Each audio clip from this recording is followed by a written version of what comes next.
Guys, કેમ છો? મજામાં ને? જય શ્રી કૃષ્ણ. મારા બ્લોગમાં તમારું સ્વાગત છે. Welcome back to my YouTube channel.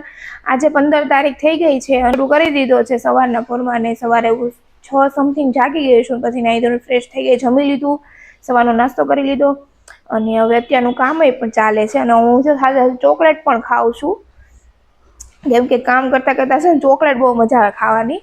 અને મારી મમ્મીની કચરા પોતાને એવું કરે છે, કપડાને એવું ઓલમોસ્ટ ધોવાઈ ગયું છે. બસ હવે થોડું ઘણું કામ છે કરી નાખ્યું ને. આજે મારા પપ્પા છે ને જાય છે જયપુર, તો એની પણ તૈયારી કરવાની છે હમણાં. એટલે એની રસોઈ હમણાં બનાવી નાખવી, નાસ્તા બધા તૈયાર કરી નાખવી અને પછી એને મૂકવા જવાના છે 1 વાગે જયપુર. આપણે સુરતના રેલવે સ્ટેશન ઉપર ટ્રેન આવવાની છે 1 વાગ્યાની. એને શાંતિથી મૂકી આવશું. જો મેં તેલ લઈ લીધું છે અને આજે બનાવવાની છે અમારે સવારે. જો હું બતાવું તમને, જો અહીંયા બધે બને છે, મારી મમ્મી બનાવે છે સવાળી. એટલે હમણાં બની જાય એટલે આપણે તળવાની છે. હું તમને આગળ ક્લીન કરવાનું હોય ને તો બધા છે ને થેપલા, સવાળી ને એવી બધી વસ્તુ લઈ જાય. તો અત્યારે મેં તેલ તો મૂકી દીધું છે જો, એટલે ગરમ તેલ આવી જાય એટલે આપણે બધી જ વસ્તુ છે ને તળી લેવાની છે. અને પપ્પાને 1 વાગ્યાની ટ્રેન છે. જો હવે સવાળી છે કે નહીં, આ બધી વસ્તુને આપણે છે ને ધીમે ધીમે તળી લેવાની છે. તેલ આવી ગયું છે એટલા માટે. એટલે બધી વસ્તુ આપણે તળી લેશું, કેમ કે બહુ બધી સવાળી છે. કેમ કે 6 થી 7 દિવસ ત્યાં રહેવાના છે ને એટલા માટે. કેમ કે મારા પપ્પા છે ને બહારનું જમતા નથી, એટલે તો અમારે ઘરેથી જ નાસ્તો કરીને આપવો પડે.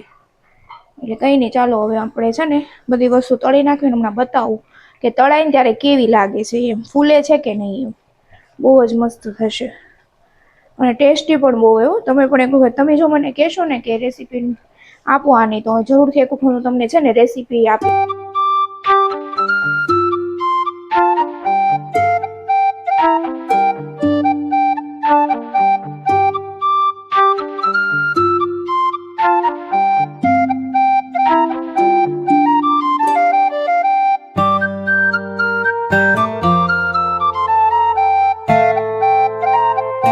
બહુ ખરાબ રીતે છે ને એવું કરે છે રેલવે સ્ટેશન ઉપર. હું તમને સાચું કહું, મને 6 કલાકની ચિઠ્ઠી આપી એણે અને મારે ખાલી 15 મિનિટ રહેવાનું હતું. હું કામ? પૈસા લેવા માટે. આપણે ચિઠ્ઠી જોવી નહીં, એમ કરીને એને 20 રૂપિયા મારી પાસે લઈ લીધા. હવે હમણાં સમયમાં તેને એક્ટિવા છોડાવવાની છે અને બહુ મસ્તીની એક્ટિવા લેવાની છે. મારા પપ્પાને છે ને, મારી જે બેન છે ને કેનેડા છે, 3 બહેનો છીએ, અને મારી જે મોટી બેન છે ને એ કેનેડા રહે છે, રાઈટ.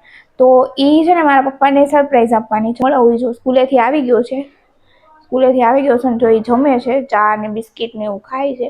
અને હવે હું ને મારી મમ્મી એક્ટિવાના શોરૂમે જશું અને જુપિટરના શોરૂમે જશું. 2-3 જગ્યાએ જોવી કે એવી છે ને કોસ્ટિંગ શું છે બધું જોઈને પછી ડિસાઈડ કરશું કે કઈ તારીખે એક્ટિવા મારે છોડાવવાની છે. આ વાગ્યા છે અત્યારે, ગયા છે 11:30, એટલે આ 15 મિનિટ આગળ છે. એટલે હવે સુઈ જઈએ શાંતિ સુધી. બધાને ગુડ નાઇટ.